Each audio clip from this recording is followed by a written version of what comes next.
All right, we are back, and we have an amazing guest with us today. And this one is very close to my heart because our guest is Dr. Jaime Seeman, and I knew her as Dr. Jamie Borg, but that was when we were teammates at the University of Nebraska.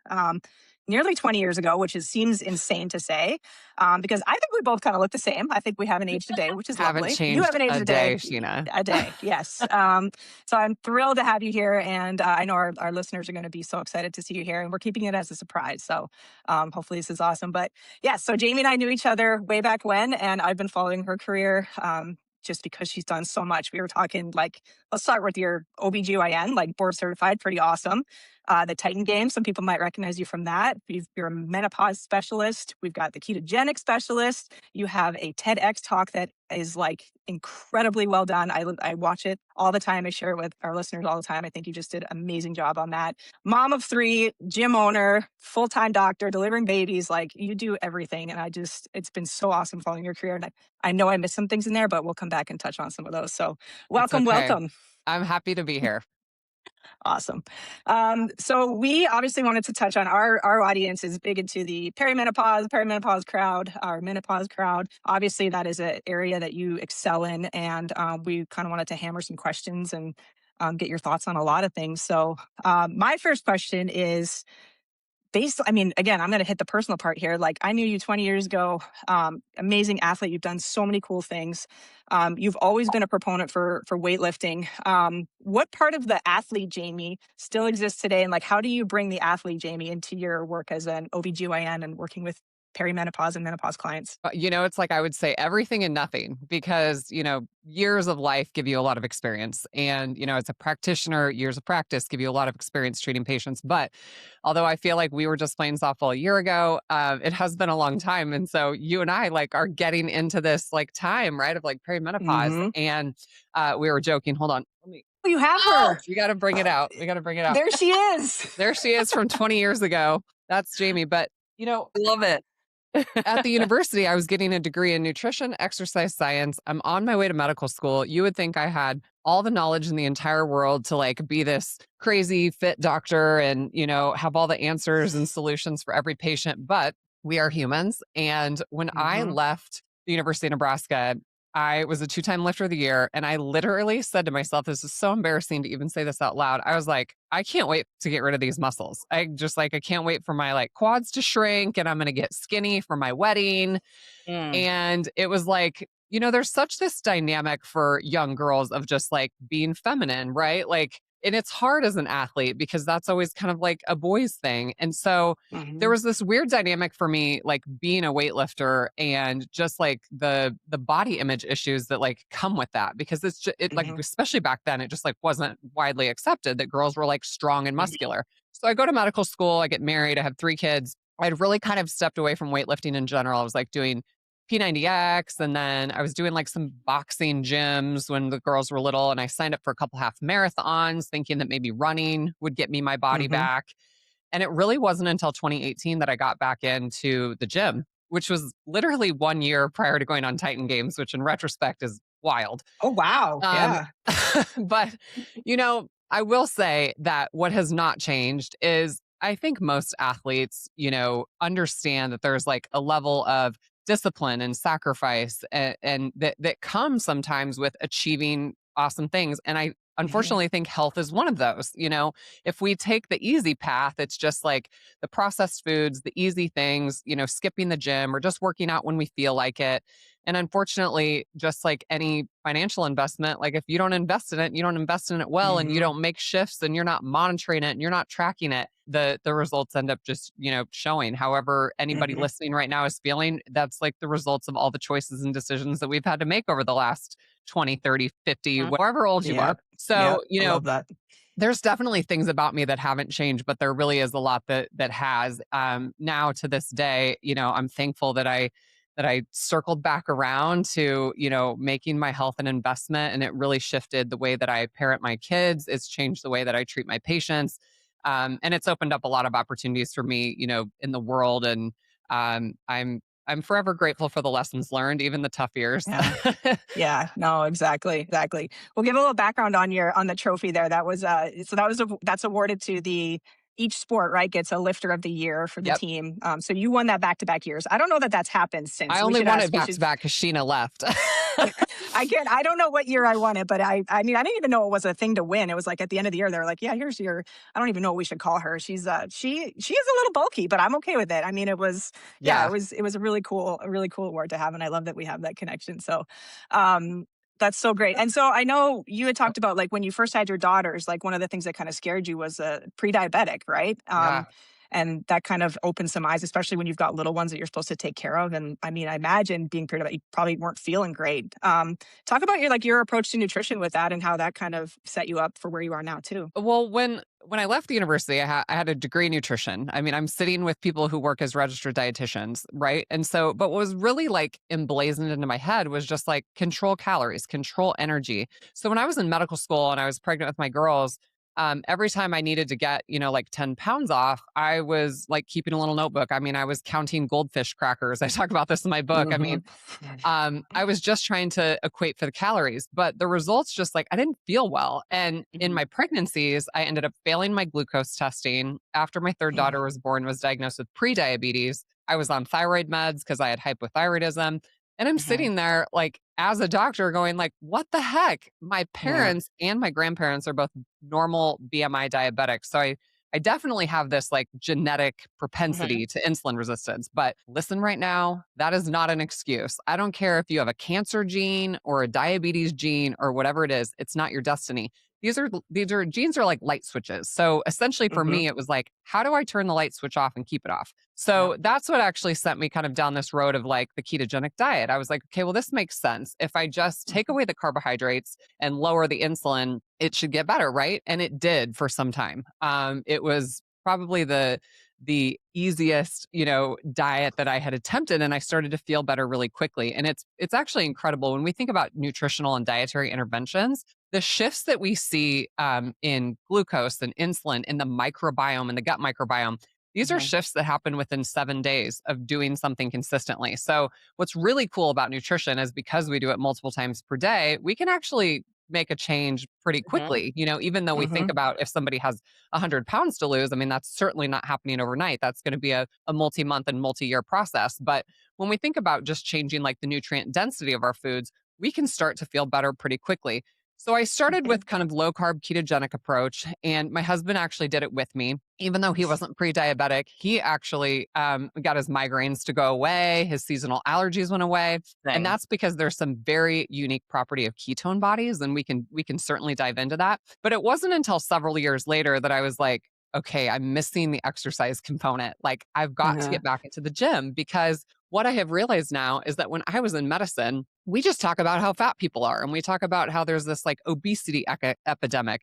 But the trouble is that what happened to me is that when I left the university and I didn't want to look like crazy woman back here, in my trophy, um, as you lose muscle mass and as you lose the quality of the muscle tissue, muscle is an endocrine organ. It's not just in our Mhm. body so that we can lift something over our heads. It's an endocrine organ. It literally talks to our brain, it talks to our fat cells, it talks to every organ in our body. And so what happened to me is because I stopped weightlifting and started counting goldfish crackers, I became insulin resistant. And so the muscle is the greatest disposal agent of glucose in the entire body. If you have a glucose Mhm. problem, you have a muscle problem. Your muscle is not healthy. It's not bringing in glucose and storing glycogen like Mhm. it's supposed to. And then what it does is it starts depositing fat within the muscle. And so you get these fat cells within the muscle fibers and the muscle just becomes dysfunctional. And so do our other Mhm. organs. It's why people get fatty liver, you can get fat around your heart, fat around your pancreas when you have a metabolic problem.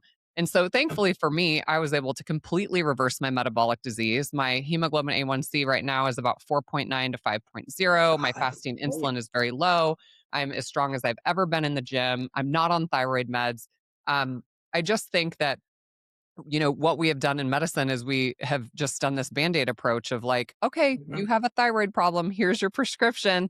And then Mhm. patients were coming to me and they're like, wait, how do I can get off of this? How do I get off of this? And Yeah. that's just not something that most doctors are thinking about. Like, how do I de-prescribe medications? How do I make the med Yeah. less smaller? So thankfully I figured it out for myself and I started sharing it with the world because I'm a Yeah. human. And that's where my social media was born, out of, just learning as a mom and as a doctor and trying to figure out most people actually know what they're supposed to do, but Hmm. getting people to do it when you have a busy schedule and a lot of things on your plate is hard. Yeah, Yeah. I mean, preaching to the choir here. I think that's why our jobs exist.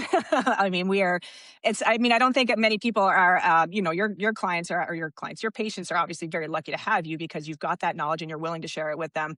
We typically find the people that find us are the ones that like, okay, my doctor spent 15 minutes with me. She told me I'm Yeah. pre-diabetic. She told me I'm on, I've hypothyroid, whatever. And then that was it, right? Like it's like here's your meds and you're on your way. So I think you are definitely a unicorn in the medical world in that sense. So thank you for doing that. And I mean, yeah. So like Gwen and I come in and we help people with like how can we work with your provider to kind of if you don't want to be on these meds for the rest of your life and you don't need to be on them, like what are the steps that we can take to get you off the thyroid meds, to get you off the blood pressure meds, to get you off the cholesterol meds, like there's so many ways naturally that people can do it. And if the ones that are willing to put in the work, like we're so happy to be able to help them, right? It's Yep. just, yeah, they're Yep. few and far between. So Yeah. crazy. I mean, I think it's strong. It starts with a strong desire to like being sick and tired of being sick and tired. Yep. Hmm. And I've definitely gone through ebbs and flows in my life. Sometimes we go through chapters and our babies are small and we just, we have people in our life that, my grandparents were ill or, whatever it is. But I think it's really just this like internal language of like who I am. And I kind of laugh actually to this day because my social media is Dr. Fit and Fabulous. And people ask me all the time where the name came from. And really at that moment, it was like a declaration without any evidence of just Hmm. like, this is who I feel like I am. But when I look Yeah. in the mirror and when I see this, like, that's not what it is.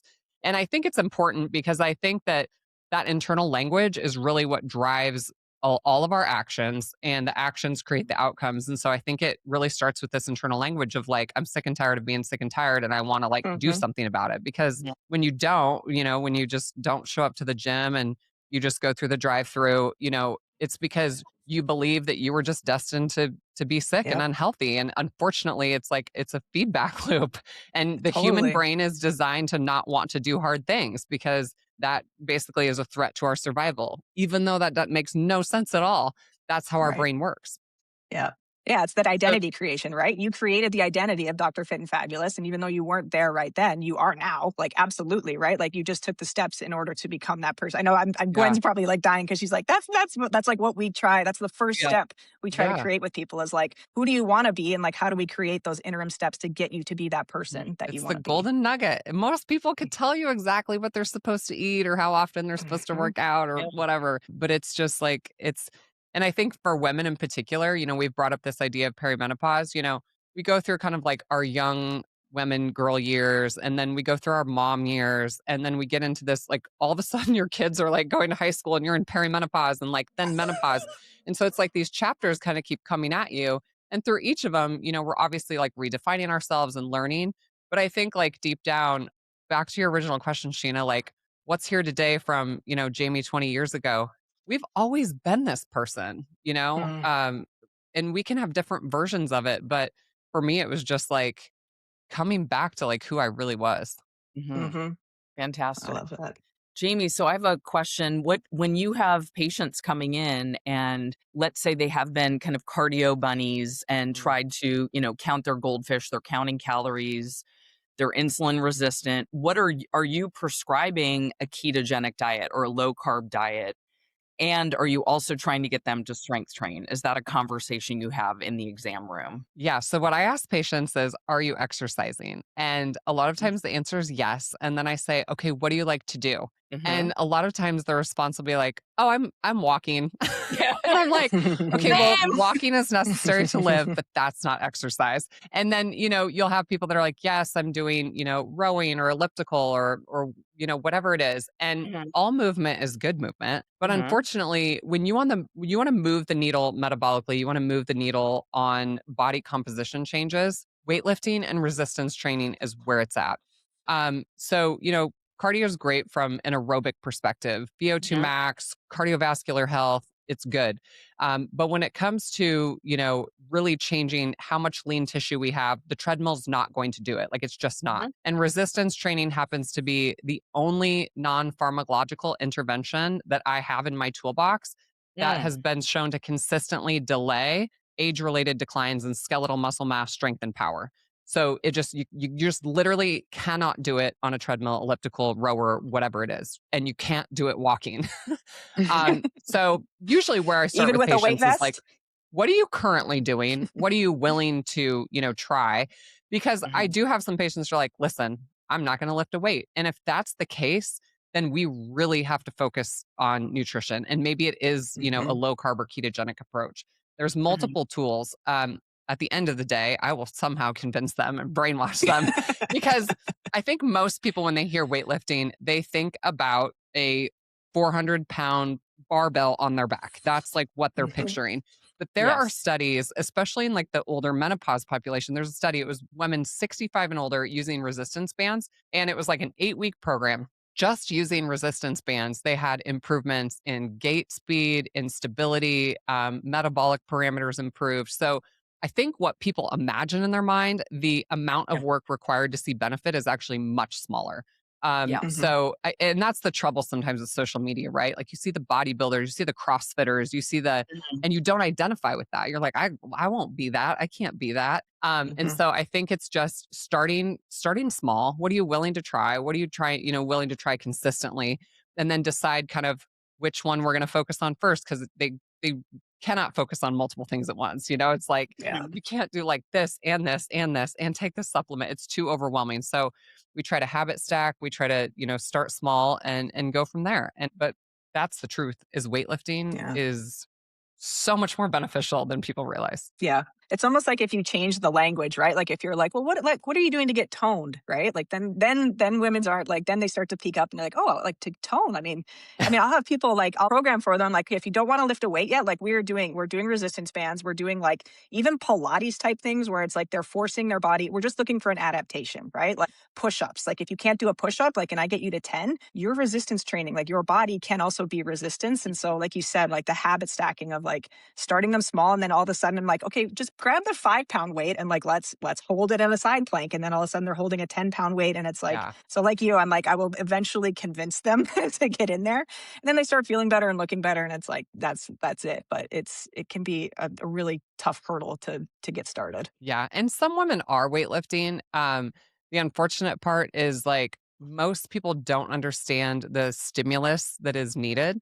Like, and then they get too confused. Am I supposed to be doing heavy weights with low reps? Am I supposed to be doing a lot of reps with less weight? There's so much confusion for people, which is sometimes I have some great coaches that do what you guys do here in my town. And I have thankfully been able to find places to send people, because I think that's the trouble that healthcare has is they're like, well, you need to eat healthy and work out, but I have no solution for you. And I don't know how to do it myself. And go on the internet and find somebody, and you don't know who they're going to find. And there's good players and bad players for sure. Yeah, that was my next question. Do you have a referral option for them? And it sounds like you do, which I think is also the hard part. Yeah, I do in my town, but on social media, I get people all the time that are like, hey, can you help me? And thankfully with online, I do have a lot of people that can do virtual, which is a great option. Like it does not have to be face to face. Some people really need the face to face and the hands on, but thankfully with the internet, we have so many things at our disposal that we never had before. Yeah. Yeah, I know you've talked about like MIDI health too, right? Like if you see patients in person, and if you can't help people, I think it's been great that you've been like, look, and luckily there are more and more options like MIDI that are popping up, because in my perimenopause journey, I went to my GP, I went to my OB, and I was a little bit dismissed, right? But like you, I knew my body and I knew myself, and I was like, I don't like who I am right now. Like I am short tempered. I am like frustrated with my kids. I'm frustrated with my body. My workouts don't feel great. Like, and again, I've got the nutrition knowledge. I've got the training background, and it was like, just kind of got to a place where I was so stuck. And so luckily I had MIDI as an option right away. They were like, yep, let's do this. And HRT for me has been like a godsend. It's been so awesome. So I think it's great that, providers like you are able to kind of be like, there's more options. I think the trouble with perimenopause, because I have a multitude of patients every day on my clinic schedule, and it just says they're here for perimenopause. I think the trouble with it is Something like anemia, I can draw your blood right there in my office and I can say, your hemoglobin's 9, you are anemic. There is our answer. Mhm. With Mm-hmm. perimenopause, especially, when it comes to lab testing, hormones are all over the place. I might Mhm. catch them on a high day or a low day, but Yeah. there is not a scan, there is not a test, there is not a blood draw that tells us all of these symptoms you're having are perimenopause. And so I think it's easy for practitioners to say, like, yeah, I don't think that's it, and that's when Mm-hmm. patients, feel Mhm. gaslit and feel dismissed and don't feel acknowledged. But I think the patients also have to understand the complexity of this. When we say perimenopause, yes, there's hormonal fluctuations, but you have less resiliency in the gym. Your sleep is poor. Maybe you're not making nutrition changes. Maybe you're drinking way too much wine in the evenings with your girlfriends. So it's not as easy as like you have hypothyroidism, here's your med, or you're anemic, here's your iron. Perimenopause, there's a lot of different inputs besides hormone therapy that Mhm. are going to improve your symptoms. And so you have to understand that there's a little bit of personal accountability that comes with scheduling an office visit for perimenopause. I mean, you have to be willing to address a lot of different areas of your life. And it's not just about getting the hormone prescription. Yeah, Yeah, I think that definitely. misconception is definitely out there that um, people just go in, women go in and they get HRT and they just think it might be one simple pill and they don't understand that it's a combination. It could be estrogen replacement, it could be testosterone, progesterone, and that titration is part of that also. Like I Yeah. run into that with some of my clients where they don't really understand it's not just set it and forget it. Here's your starting dose. You're going to be on that for the rest of your life. You've got to go back to your provider, have those conversations, look at your symptoms. So, I mean, what do you do to talk to your patients to let them know that it's not just about getting HRT? How do you set that up for them to set Yeah. proper expectation? Yeah, I kind of explain to patients like this, like you're a puzzle, like a little kid puzzle, right? That has like 8 Mhm. pieces in it. And HRT is just like one of those puzzle Oh, pieces. So if I just give you this puzzle piece, that's great, but mhm. we're not getting the full picture here. Right. So my the book that I wrote called Hard to Kill has 5 pillars, and these are the same 5 pillars that I talk to perimenopausal women about. First one is, what are you eating? What's your nutrition? Because HRT really works best in a system that is functioning metabolically well. If Mhm. a patient comes in and wants HRT, but they've got hypertension and diabetes and all of these other things, it may help them a little bit, but it will help a patient most if the system is already working well on its own. And it's just simply a hormone deficiency because you're going through this natural age related decline. So I talk about those puzzle pieces: nutrition, how they're training, how they're sleeping, how they're mitigating stress, what's going on in your relationships, what's going on in your marriage, these types of things, because they really all do make a huge difference. And I, of course, as the practitioner, will check the labs and look at the clinical picture and then decide, do they need progesterone? Do they need estrogen yet? Is there a Mhm. testosterone issue? That's obviously my job, but I tell them that you and I have to put this puzzle back together, and Mhm. many of these pieces are going to involve your effort. That's great. Fantastic. I mean, just yeah, making And sure that's the that they're trouble. I worry sometimes about, I represent, a few online companies, and but even in my own town there's like all these hormone clinics, and although I think increasing access is amazing, there's so many places that are just like, yep, here's your prescription, go on your merry way, and that's just like not the right thing to do for most people. yeah, it's a disservice to the patient to get the best possible outcome, and it's not empowering them to be a participant in their health, right? Yeah, Like that's what's going to give you the best possible outcome if you're owning a piece of that. So, absolutely. it's so refreshing to hear that we have providers out there who are having these conversations and treating I the whole remember person. I remember one time going into this chiropractic office and they had this big thing on the wall and it said, "No one should care about your health more than you." And I took a picture of it. I have a picture on my phone to this day. And it was like, oh my gosh, I need this in my office, because I think a lot of people come into the clinic because they want the doctor to give them the answers and give them the solutions and hand them, whatever the cure is. But at the end of the day, I can give people all the tools and information that they need. But the actual implementation of those things is on them. And, as a woman, we have to say, okay, I'm taking ownership of this. Like, I'm going to do the things that I need to do to feel better too. So everybody thinks about testosterone as the male hormone and estrogen as the female hormone. But as much as testosterone is important for women's health, estrogen is actually important for men's health. But what's crazy is when you look at the levels, or, and I put up a graph on social media, a woman's body has more testosterone than estrogen at any given time. So to say it's a man's hormone is silly. The ovary, a particular cell in the ovary, makes testosterone, and then testosterone gets locally converted into estrogen in the ovary by another cell. It's called aromatization. So aromatase is an enzyme that helps with this conversion. You also aromatize testosterone into estrogen in your peripheral tissue, like your fat. So people that have obesity or excess body fat convert a lot of their androgens like testosterone into estrogen, which creates an increase in estrogen burden where patients can get estrogen, what a lot of people call estrogen dominance, right? So they're going to get more heavier periods. They could have fibroids. They could have breast growths. Estrogen is a proliferative hormone. So the more estrogen we have, it makes things proliferate for better or for worse. Now, testosterone does not fall off the cliff like estrogen and progesterone. So what happens in a perimenopausal woman is as the number of follicles in the ovary is diminishing, there's less estrogen production with each cycle. If there's not an ovulation, there's no progesterone production, but the ovary does continue to make testosterone. And there is a slow age-related decline, but it doesn't fall off the cliff at menopause like estrogen and progesterone do. So testosterone is important for women. But it can be important even when you're in your 30s or 40s. I've seen some really young gals with super low testosterone levels. So then you have to question, okay, why is testosterone low? Is the ovary not making testosterone? Is her testosterone low because she's drinking too much alcohol? Is her testosterone low because she's in a crazy calorie deficit, or her body fat's too low? Or there can be a multitude of reasons why people have low testosterone. Now, the trouble is testosterone replacement is not an FDA approved therapy for women. Whole political conversation. But it's a controlled substance. So like even prescribing of testosterone, there's a lot of red tape to go through for prescribing this substance. And there's been some political and legal conversations about bringing testosterone down to like a normal prescription level. Not it's currently at level of like hydrocodone, oxycodone, okay, to get testosterone. Wild. And part of that is because the risk of abuse. Obviously, in the bodybuilding world, people who use anabolic steroids, testosterone can be abused.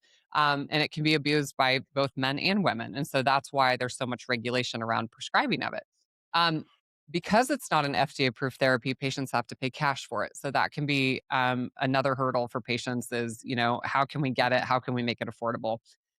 And the dosages required for women are a 10th to a 30th what men use. So when I use maybe an injectable vial or a transdermal gel or something like that, even if we're using maybe like a coupon at the pharmacy to pay for it, the dosage is so much smaller that women are so prone to overdosing. And if you overdose testosterone in women, it is literally how we help people transition. Maybe a woman's like, I think I'm a man and we're going to transition. That's literally what we do is block their estrogen and put them on testosterone replacement. So if you take too much, you can grow a beard, you can enlarge the clitoris, you can get oily face and acne and hair growth, and then eventually androgenic alopecia and lose your hair. So it is important that you are working with a provider that understands how to replace testosterone if it's needed. But also kind of thinking about the real reason why your testosterone was low in the first place. Is this truly an age-related decline? I actually had a male patient. We do some male HRT in our clinic. I had a male patient that came to me with a super low testosterone. He ended up having a tumor in his pituitary gland that was making prolactin, and that's why his testosterone was low. So, I mean, these are really important. You need a provider that really understands, what they're looking for, and not just like, giving you the prescription. But hopefully, we can get this to a place where it's FDA approved for women, which means insurance would actually cover it. The only current recommendation for testosterone replacement is for what we call hypoactive sexual desire disorder, and only for postmenopausal women. So it's still very much off-label use in women in general, but very much off-label use for premenopausal patients. And there also is some nuance to the testosterone estrogen ratio. So I love testosterone. I use it in my practice. I use it for sexual function. Obviously, it can really help with body composition, but it's an anabolic hormone too. So, patients sometimes can gain fat being on testosterone if they're not careful with getting nutrition dialed in and things like that. But Mhm. love testosterone. It's a game changer for a lot of people. Just got to be really careful with Mhm. how you replace it. Well, a lot of patients come in and they're like, now I only want bioidentical. Do you do bioidentical? And if I ask the patient what bioidentical is, I'm not really sure they could answer it. So Mhm. that word kind of drives me nuts. But it's important because there's lots of ways to replace hormones. So we do have quote unquote bioidentical forms and we have synthetic forms. And I do really only use bioidentical in my practice, but I think it's a misconception that bioidentical means it has to be compounded or it has to be a Mhm. cream, or it has to be. We have bioidentical forms of both estrogen and progesterone in oral, transdermal, patches, vaginal that you can get from a pharmacy, and they are an FDA approved formulation, and your insurance will pay for them. So that's one that just kind of like drives me nuts where I'm like, you don't even know what you're talking about. You don't even know what you're asking for. But one on social media that really drives me crazy is people will make these reels geared towards perimenopausal women and say like, "Oh, you shouldn't be doing HIIT exercise because it'll spike your cortisol in perimenopause," or Mhm. like, I don't know, that somehow like all of a sudden in perimenopause, like you can't do certain things or should do certain things. Mhm. It's the same rules as when you were 30. The trouble Mhm. is in perimenopause, your resiliency to Mhm. excursions in staying up late at night, drinking too much wine, not having nutrition dialed in, your resiliency is like this. Back when you were 20 and 30, you could get away with a lot of things, you could recover from it. Menopause, you got to tighten things down. And so it drives me nuts on social media. I throw my stethoscope Yep. through the screen when I see them, it's a wild, wild west out there. Yeah, actually doesn't. Yeah. The other one that really drives me nuts is like the predatory marketing of, particular supplements for a perimenopausal woman. Because when we talk about HRT, I mean, there is like, because it'll say like for hormone balance or, whatever, like that's Mhm. how it's marketed. Like this will balance your hormones in Right. perimenopause. Like there's nothing that replaces hormones except hormone replacement Hormones. therapy. Now, can you fix the system a little bit so that the car runs smoother? Absolutely. But, the marketing of like hormone balancing anything drives me absolutely bananas. So, GLP-1s are, the best peptide that we've seen for weight loss in forever. Um, Mhm. when they first came out, it was, obviously, the obesity conversation is very important, but it's not just about weight loss. What we're finding out with GLP-1 peptides is that when you improve weight, when you improve metabolic parameters, everything gets better. So we're Mhm. seeing that they're good for the brain, they're good for the heart, they're good for the kidneys, and this all goes back to the same thing that I said, when I was talking about HRT. It works better in a system that's working well. And Mhm. so GLP-1s tend to make everything better. Now the nuance with that, there's certainly side effects. Nausea is a very common side effect that I see in patients. Constipation. There's obviously very rare things, gallbladder dysfunction, pancreatitis. But all in all, they're quite safe, and I think they can be a tool for some patients. I think the biggest one is control of appetite and satiety for patients that have a history of binge eating behavior or they're just constantly thinking about food all the time and Mhm. they just like mentally cannot get their diet dialed in. I think they can be a good tool. But just like I talked about HRT being like this one puzzle piece that paints the Mhm. picture, that's GLP-1s are just like that. Right. They are one piece of the puzzle.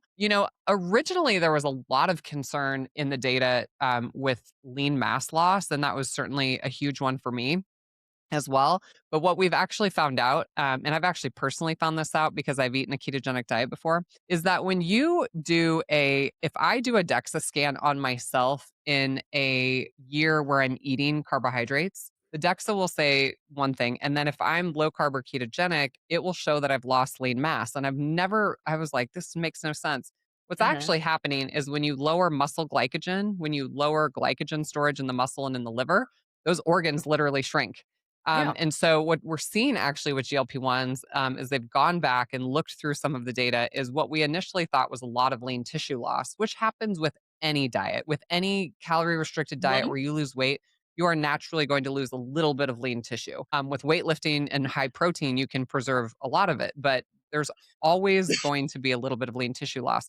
But I don't think the lean tissue loss with GLP-1s was as robust as maybe it was first portrayed to be. I think a lot of the scans were picking up the fact that the liver was smaller because there was less glycogen and the muscles were Interesting. smaller because there was less glycogen. But Yeah.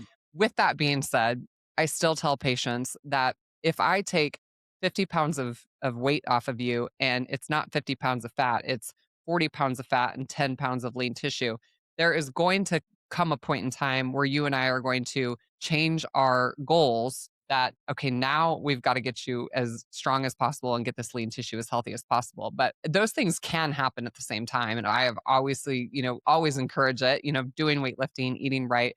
Mm. The GLP-1s are not the perfect fix, but and there's actually a new one coming out. First it was Wegovy, then it was Zepbound. Now retatrutide's coming to market, which is a Mhm. triple agonist. Yep. And then after that, there is a medication coming that's a myostatin inhibitor. And myostatin is a particular protein in the body that will make you lose muscle, and myostatin goes up as we age. And so now they're coming out with myostatin inhibitors. Now we're going to be able to come at this from two directions, dropping fat and increasing lean tissue. The trouble is, it all comes back to the same foundational principles that you cannot. I always say you can't F with nature. I don't know if I can cuss on your podcast, but you Yes, just you can. can't. I mean, you at the end of the day, like you still have to eat well, you still have to sleep well, you still have to move your body. So I think these are great tools in the toolbox, but they're not gonna build the Mhm. mansion that people want them to at the end of the day. The pharmaceutical companies, there's always gonna be a next Oh, thing. yeah. I used to work for one. I get it. Yeah, my common questions are always kind of assessing what is somebody's sleep hygiene. What time are you going to bed? What time are you waking up? Are those times consistent every single day, or does that time change? How is your sleep at night? Do you wake up? When you wake up, what are you feeling? Are you hot and sweaty? Do you get awakened by noises? Is it the dog in the bedroom? And then I always ask about the several hours prior to going to bed. What are you doing? Are you working? Are you on a computer? Are you reading a book? Are you exercising? What is happening? And this kind of gives me an idea of what their sleep hygiene is like, because a lot of us really could just clean some of that up and it would really improve our deep quality sleep.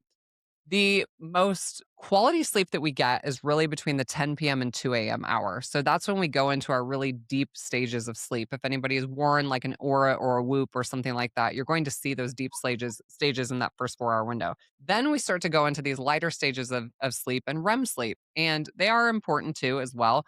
But they're not deep, which means we're easily aroused. So I think one of the biggest misconceptions for patients with sleep is they think they are never supposed to wake up at night, but that is Mm. actually a very normal phenomenon, especially after 2 a.m. The trouble is you should be able to fall back asleep within, Mhm. several minutes. That's called sleep latency.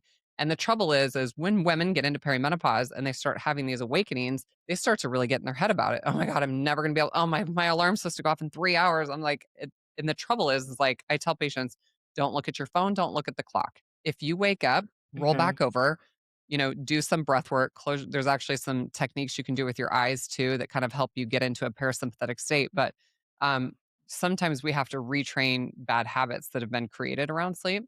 Mhm. But common ones that I see: drinking alcohol in the evenings, eating large meals before bed, using a lot of blue light and computers and cell phones, TVs on in the bedroom, Mhm. getting too hot at night, these like foam mattresses that people sleep on.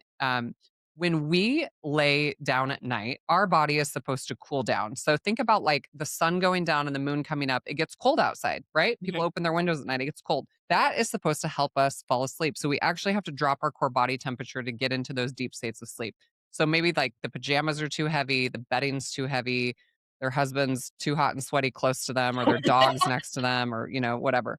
Yeah. And so we need to cool down. Then when the sun comes up in the morning, it warms us up. And when we warm up, we wake up. So in perimenopause, if you're having night sweats, if you are, getting hot because your Mhm. thermostat went crazy, that will wake you up at night. So there's a lot of things involved with sleep. And another big one is a lot of people have airway issues that they don't know they have. So sleep apnea can be a real issue. Um, ask your partner who sleeps next to you if you snore. That's a huge red flag for sleep apnea. Mhm. So there's a lot of things involved with sleep, but I think people don't realize how important it is in their health. When you sleep poorly, less testosterone production, I mean hormone production in general, poor immunity, increased risk of cancer, increased risk of heart disease and diabetes. I've noticed when I have to deliver a baby in the middle of the night, the next day, my hunger is like ravenous. Like it's wild. Mhm. If spent a whole night up delivering babies and I'm in the blue lights of the hospital, like I am a mess the next day.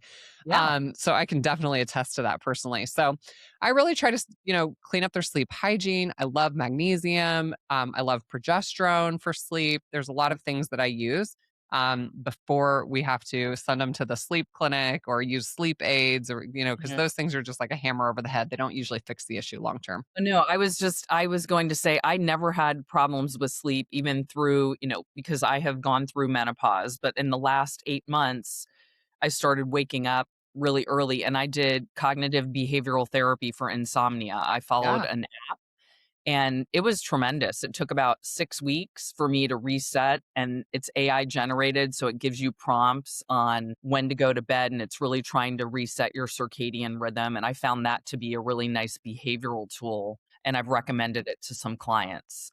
I love So that. I love that. yeah. And sometimes it's like creating a ritual around your Mhm. bedtime, like preparing your body, preparing your mind. There's so many great like meditation apps and things like that Yep. that I've had patients use. And my kids use like, I thought there was only white noise. My kids use like brown noise and blue noise and pink noise. Oh, And I don't know. They said it helps them sleep. okay. And I Whatever had a sleep works. expert on my podcast one time, and she was like telling me about it. And I'm like, these are things I've never even thought of in my life, Yeah, but there's so many different tools out there. and you don't have. Oh, yes. Yeah. So normally we get our creatine from our diet. So like red meat has creatine, but Mhm. when you cook meat, you actually lose a lot of the creatine content when it's boiled or seared or stewed or whatever. So the amount of creatine needed to see benefit by most studies, it's hard to obtain with diet. So creatine is one of the most widely studied supplements in the entire world. Now, obviously, the many of the studies are young men when it comes to a lot of things in exercise and nutrition, because it's easier to keep variables the same.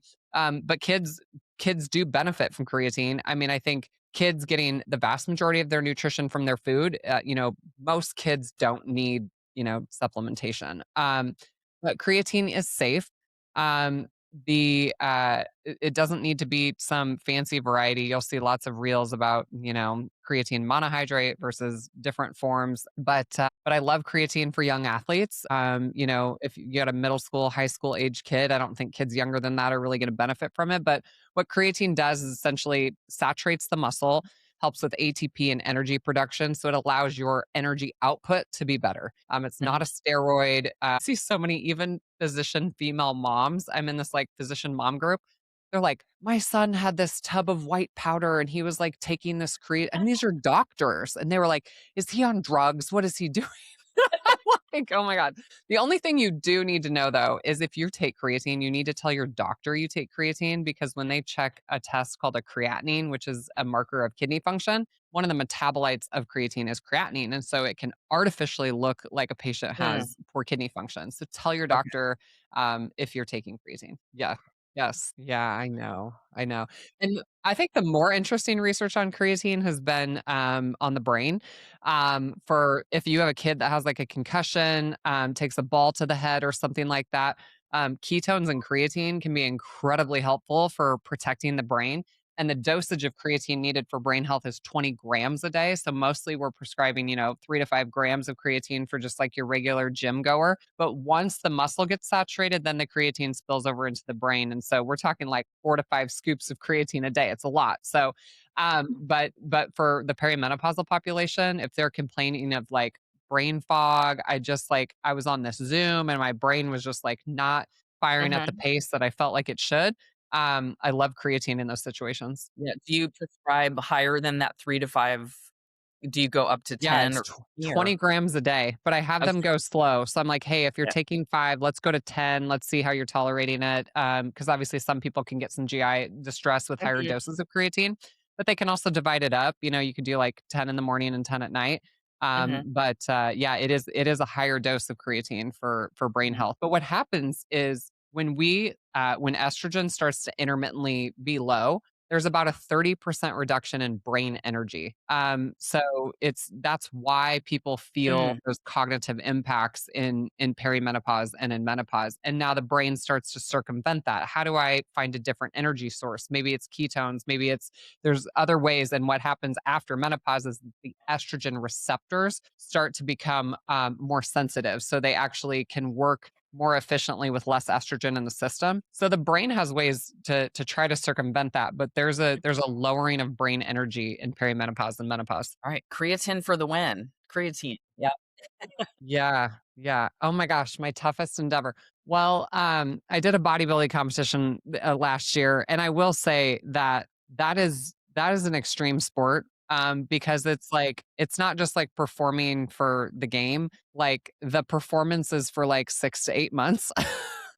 Everybody sees like the pictures on stage, but that is one of the craziest, most disciplined things I've ever done in my entire life. And I Mhm, had a lot of self-doubt, especially with my schedule and my kids and things like that. mhm. But I will say if anybody watched Titan Games, um, I don't know who comes up with these stunts, but nobody knows this, but when we walked in there and they're like, "Okay, you're gonna jump onto this chain link fence, and then you're gonna, like, come across here, and then you're gonna, like, jump onto this platform." We never got to, like, touch it or trial it or anything. Oh, I was like, "I don't even know, have I ever climbed a chain link fence in my life?" Like, it was, like, physically one of the hardest things I've ever done in my entire life because you had no practice and no training and, like, wow. 20 cameras on you and, like, Hollywood smoke and fireworks going off. It was like not like a normal and we're like, "Can we warm up? Like, is there a place to stretch? Like, someone's Oh, gonna die." goodness. Like, That's pressure.